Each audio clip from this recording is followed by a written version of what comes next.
श्री शिवाय नमस्तुभ्यम। हम सबको पता है कि 21 जनवरी को पुत्रदा एकादशी का बहुत ही प्यारा सा दिन है और जितनी भी माँ इस वीडियो को देख रही हैं आपको अपने बच्चे के लिए इस उपाय को ज़रूर करना है। काफ़ी ज़्यादा लोग परेशान हैं, भैया बच्चा हमारा बहुत ज़्यादा चंचल है, मेरी बात नहीं सुनता, गलत संगति में चला गया है। तो ये वीडियो आपके लिए है। पूज्य गुरु जी की कथा से सुन के बहुत अच्छे से बताऊंगा। बस बच्चे के मस्तक पर आपको एक बूंद लगा देना है, बच्चा आपका बहुत बुद्धिमान होगा और आपकी सारी बातों को मानेगा। ठीक है, इस पूरी वीडियो में हम लोग 4 उपाय की बात करेंगे और ये 4 के चारों उपाय आपके बच्चे के लिए होंगे, चाहे वो लड़का हो या लड़की हो, छोटा हो या बड़ा हो, कर सकते हैं। ठीक है, चलो समझते हैं इस पहले उपाय को। तो यहाँ पे स्क्रीन पे आपको दिख रहा होगा घी, तो आपको लेना होगा गौ माता का यानी कि गाय का घी। अब घी को लेते टाइम को हमेशा पूछा करिए भैया गाय का घी है या भैंस का, क्योंकि इस्तेमाल हमेशा करना है गाय के घी का। ले लिया, साथ ही साथ आपको बेलपत्र लेनी है, बहुत प्यारी सी सुंदर सी, मात्र एक बेलपत्र लेनी है, इससे ज़्यादा मत लेना। अब जो बात बताने जा रहा हूँ मेरी बात बहुत नियम से समझिएगा जो कहने जा रहा हूँ। देखो, बेलपत्र में 3 पत्तियां होती हैं। इन 3 की तीनों पत्तियों पे आपने जो घी लिया है ना, उस घी को अवधूतेश्वर महादेव के नाम से इन तीनों पत्तियों पे लगाओगे। कौन से महादेव? अवधूतेश्वर महादेव के नाम से इन तीनों पत्तियों पे लगाएंगे।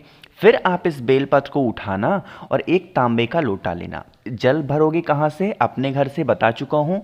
जल को लेंगे, उस घी लगे हुए बेलपत्र को लेंगे, पहुँच जाएंगे महादेव के शिवलिंग के पास में, फेस रखेंगे उत्तर दिशा, नॉर्थ डायरेक्शन। सबसे पहला काम करेंगे श्री शिवाय नमस्तुभ्यम बोल करके 1 लोटा जल महादेव के शिवलिंग के ऊपर चढ़ा देना। पहला काम यहाँ पे हुआ।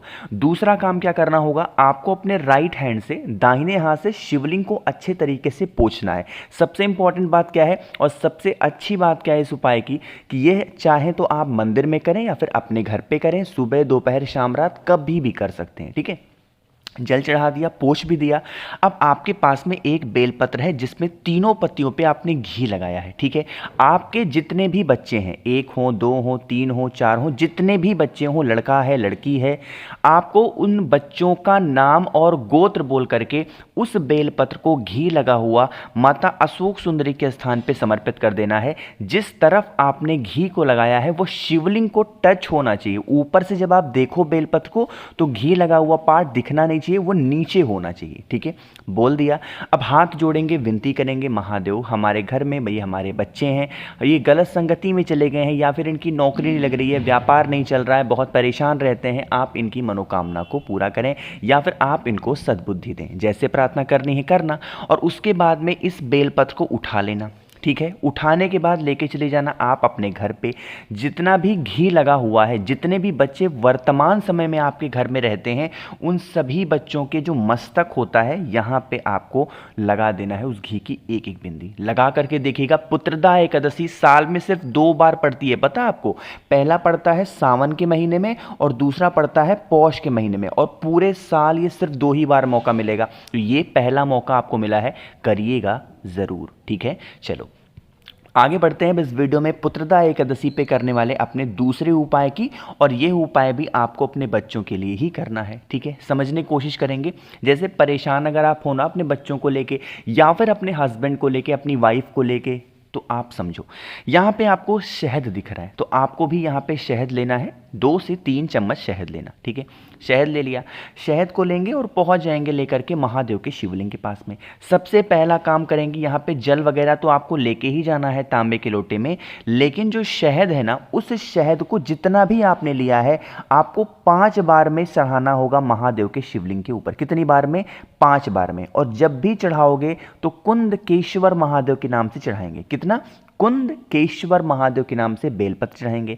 अपने राइट हैंड से, अपने दाहिने हाथ से ये जो शहद चढ़ाया है उसको लेपन करेंगे, और लेपन करते ही करते आपको 3 उंगलियों से, जिससे हम लोग त्रिपुंड बनाते हैं, उन्हीं त्रिपुंड वाली उंगलियों से एक ओम का भी निर्माण आपको उसी शहद से वहीं पे शिवलिंग के ऊपर ही कर देना। ठीक है, ओम बना दिया, शहद का लेपन कर दिया, 5 बार शहद भी चढ़ा दिया। अब तो तीसरा काम आप करोगे, जो शहद आपने ओम बनाया है बस थोड़ा सा रोकना, एक छोटी सी कटोरी में रख लेना। ठीक है, और फिर एक लोटा जल महादेव के शिवलिंग के ऊपर श्री शिवाय नमस्तुभ्यं बोल के समर्पित करेंगे। हाथ जोड़ेंगे, विनती करेंगे, महादेव हमारे घर का ये इंसान है, बहुत परेशान है, बहुत बीमार है या फिर बहुत ही गलत संगति में है, आप इसको सद्बुद्धि दें। अपने अकॉर्डिंग प्रार्थना करेंगे और जो शहद आपने कटोरी में रोक रखा है उस शहद को लेंगे और फिर से वही काम करना है। अपने घर पे जाएंगे, जो भी बच्चे आप पे घर में या फिर जो भी जिद्दी इंसान, जो भी क्रोधी इंसान आप पे घर में वर्तमान समय में है, उसको आपको एक एक बिंदी लगा देनी है। ठीक है, करके ज़रूर देखिएगा इस उपाय को। बहुत प्यारा सा और बहुत ही ज़्यादा स्पेशल ये उपाय है। ठीक है, समझे? चलो, 2 उपाय की बात हमने कर ली है। आगे बढ़ते हैं इस वीडियो में हम लोग अपने तीसरे उपाय की तरफ। लेकिन ये तीसरा उपाय क्या है उससे पहले जल्दी से वीडियो को लाइक करेंगे, ज़्यादा से ज़्यादा लोगों तक शेयर करिएगा और जितने भी भाई बहन मेरी इस आवाज़ को पहली बार सुन रहे हैं चैनल को ज़रूर सब्सक्राइब करेंगे। ठीक है, इस तीसरे उपाय के बाद में आपको 10 सेकेंड के लिए एक बहुत ही प्यारी सी बात बताऊँगा, तो वो मेरी बात सुन के ज़रूर जाना। ठीक है, चलो। आपका बच्चा घर से बाहर जाता है, चाहे वह एग्ज़ाम देने के लिए जा रहा हो या फिर किसी बिजनेस के पर्पस से जा रहा है या फिर किसी भी काम के लिए जाता है, उसको हमेशा निराशा ही हाथ लगती है, उसकी वो कामना पूरी नहीं होती। तो इस उपाय को आप अपने बच्चे के लिए ज़रूर करना। ठीक है, आपको लेना होगा, यहाँ पे देखो दिख रहा होगा चीनी, है ना? हमारे साइड चीनी शक्कर बोलते हैं, आपके साइड क्या बोलते हैं बताइएगा ज़रूर। तो इस तरीके से शक्कर लेना, और शक्कर बहुत ज़्यादा नहीं, 1 चम्मच के आसपास शक्कर लेंगे, एक बेलपत्र लेंगे बहुत प्यारी सी, है ना? ले लिया। अब उसको क्या करेंगे, तांबे का लोटा लेंगे, इसमें आपको जल भर लेना। 1 चम्मच जो शक्कर है उसको डालेंगे, एक जो बेलपत्र आपने लिया है उसको डालेंगे। डाल दिया। डालने के बाद में 20 मिनट तक ऐसे का ऐसा ही कलश को छोड़ देंगे, जहाँ पे भी आपने डाला है 20 मिनट तक छोड़ देंगे। फिर आप इस कलश को उठाना, ठीक है, और महादेव के शिवलिंग के पास लेके पहुंच जाना। जल चढ़ा देना पूरा का पूरा एक साथ में, उसी तांबे के लोटे के साथ शक्कर वाला जल बेल पत्र के साथ।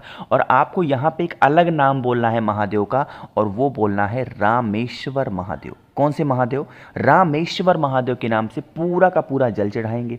जल चढ़ाने के बाद में उस एक बेलपत्र को अपने दोनों हाथों में लेंगे, महादेव से विनती करेंगे, प्रार्थना करेंगे, हमारा ये बच्चा है, किसी भी काम के लिए जाता है, उसका ये काम नहीं होता, बहुत परेशान है, महादेव आप इसे सद्बुद्धि दें और आप अपना आशीर्वाद इसके ऊपर बनाए रखना। प्रार्थना कर लेना और उस एक बेलपत्र को अपने बच्चे के कमरे में या फिर उसके हाथों में देना, कहना इसके संभाल करके रखो।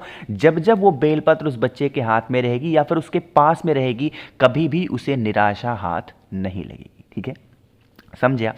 तो यहाँ पे 3 उपाय की बात हमने कर ली है। मैंने आपसे कहा था कि मैं आपको एक बहुत ही छोटी सी बात बताऊंगा, वो आप सुन करके जाना।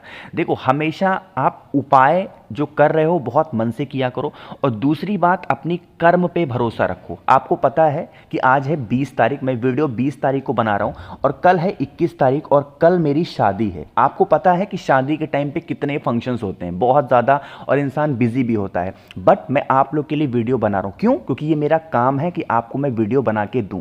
तो मैं अपने कर्म के प्रति 100% क्या हूं? बहुत सजग हूं। महादेव पे तो मुझे पूरा भरोसा है कि वो कभी मेरा हाथ नहीं छोड़ेंगे, बट मैं अपना कर्म कर रहा हूं। तो आपको भी इन एनी हाउ कंडीशन आपको अपना कर्म जरूर करना चाहिए। ठीक है, बिना कर्म किए कभी महादेव साथ नहीं देंगे।